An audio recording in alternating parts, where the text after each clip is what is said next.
Hi, it's Saturday lunch time. I thought I'd say hi. I've spent a couple of hours in the garden this morning. It's really warm out there and sticky. It's cool in the house, so it's nice to come back in. And sorry, I'm just still hot. The reason I've come back in to do this video, I'll show you part of the work that I've done this morning. But the reason I've come back in is because I am yet again competing with Heathrow, which, sorry, I've got something in my eye. I'm unable to compete with jet planes. My voice is not loud enough to be heard above a jet engine, because if it was, I would be at the top of my house screaming back at the planes. I've actually complained to Heathrow this morning. I've sent them a complaint form, and I've shared the link with all of my friends in Ealing and on Facebook, because frankly they're taking the mick. We used to have planes for sort of a week or so, and then we wouldn't hear them for maybe a couple of weeks or a week, and then we'd have them again, and it would almost feel as though they were being shared out. The noise was being shared across the different boroughs. So this morning I was sat in bed and I said to Paul, I'm going to complain. I'm going to put my voice in.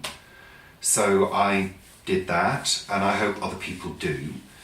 And I said, I wonder why, we're getting them today, because yesterday we had no planes at all, and it was heaven.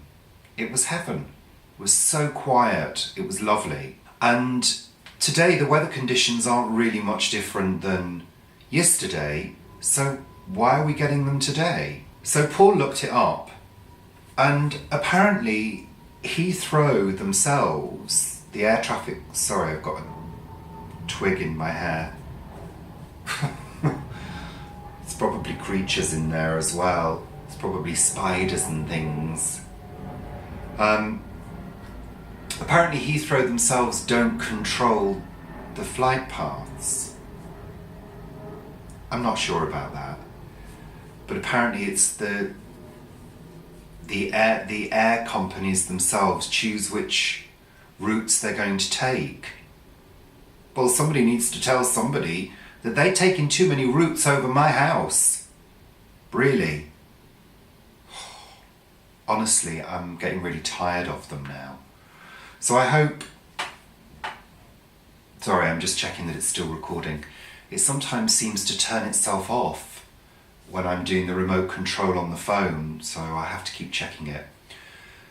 But it really seems as though we're getting more than our fair share of planes. And of course it's not too bad when you're indoors, because we're double glazed and we've got some new windows, so it's fairly quiet indoors. But really, when you want to be outside enjoying the peaceful tranquility of your own back garden, I don't want to hear planes roaring overhead every 2 minutes, it seems like.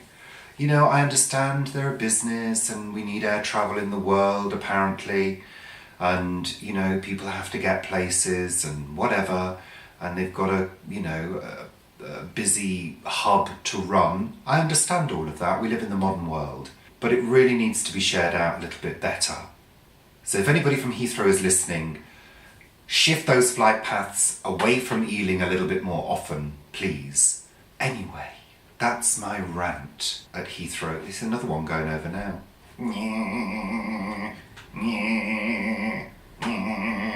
I mean, if you're an enthusiast, then it's great. And to be honest, Paul and I actually, we are a bit, we are a bit of a, no, what's the word? We are, oh God. I swear my brain today, Saturday brain, usual. I was on the board last night on the live thing, chatted for 2 hours, and Actually, while I'm on that subject, sorry, I'm skipping about all over the place here, but while I'm on that subject, thank you so much to the people that tuned in to my 2-hour live marathon. It was really fun and I really enjoyed it, and I'm hoping to do it again next week. The robin's out there, the fledgling robin.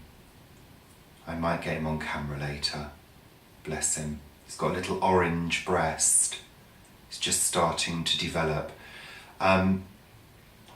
Yeah, thank you so much for tuning into my live broadcast on YouTube. I really enjoyed it. It was great. I'm hoping to do the same thing again next Friday, if not sooner.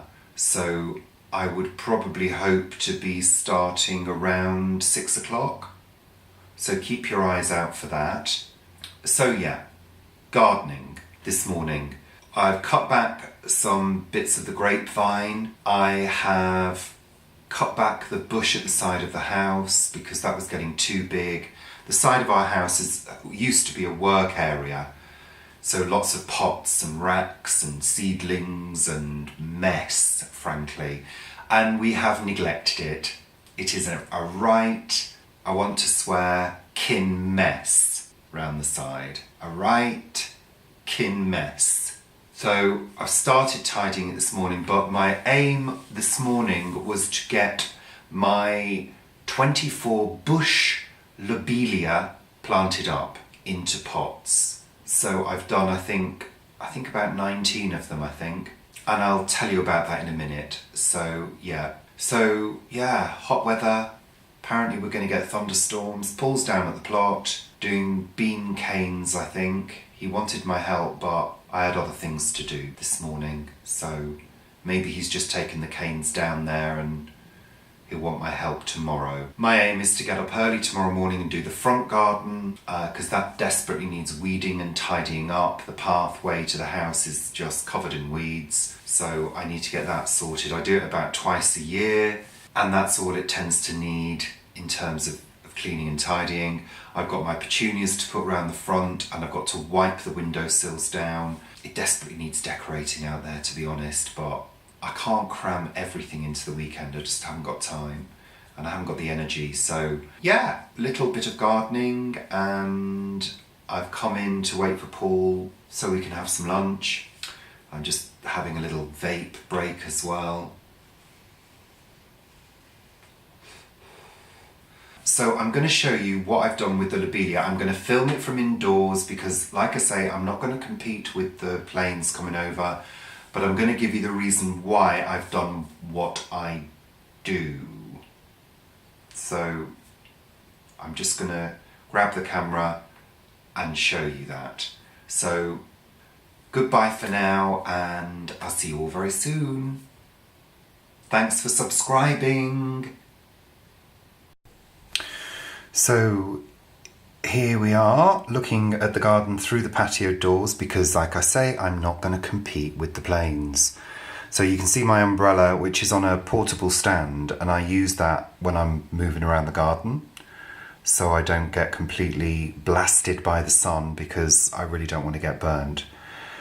And I have potted up blue and white Lobelia, they're bush Lobelias. And as you can see, I have planted them into black and dark green coloured pots. Now, here we are. They're looking a bit flat because I've just watered them, and, you know, there we go. So the reason I do this is these are obviously, you know, bedding plants.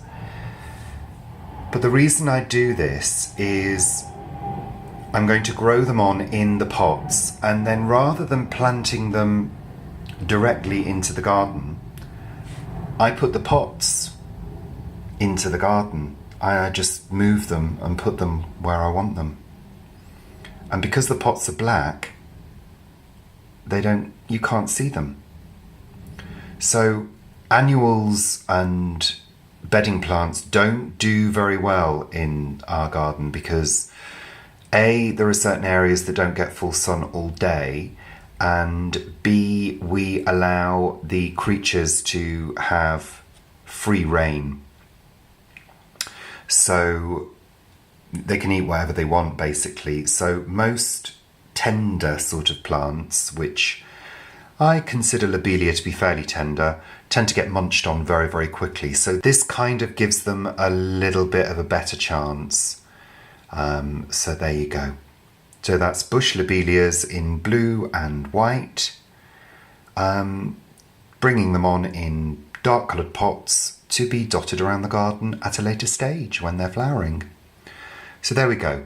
That's my update for today. Hope you're all well. Enjoy your day, and I'll see you all very soon. Bye for now.